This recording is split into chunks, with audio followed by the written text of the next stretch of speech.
Petrol பங்கில் எரிபொருள் நிரப்பிய car ஓட்டுநரின் கட்டுப்பாட்டை இழந்து விபத்து ஏற்பட்டிருக்கிறது. அந்த அண்மை செய்தியை பார்த்து வருகிறோம். மேலும் இணைகிறார் எமது செய்தியாளர் அனீஷ். அனீஷ், வணக்கம். இந்த விபத்து தொடர்பான முழு விவரம். வணக்கம். முதுகை கூடலூர் தேசிய நெடுஞ்சாலையில் ஹில்பங்க் என்னும் இடத்தில் தடுப்பை உடைத்துக் கொண்டு தலைக்குப்புற விழுந்த காரின் சிசிடிவி காட்சியானது வெளியாகி தற்பொழுது பரபரப்பை ஏற்படுத்தியுள்ளது.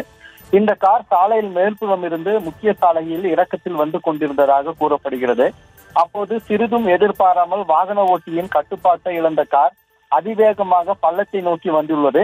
மேலும் தொடர்ந்து ஹில்பங்க் பெட்ரோல் பங்கின் மேல்புற சாலையில் இருந்து இந்த காரானது அதிவேகமாக கட்டுப்பாட்டை இழந்து பங்கின் தடுப்பை உடைத்துக் கொண்டு தலைக்குப்புற விழுந்து விபத்துக்குள்ளானது. இந்த விபத்தில் காரில் பயணம் செய்தவர்கள் காயத்துடன் உயிர் தப்பினர்.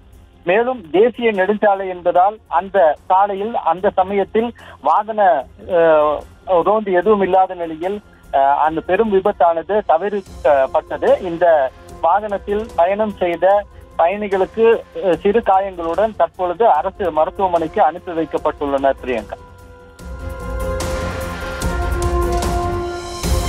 விவரங்களுக்கு நன்றி அனீஷ்.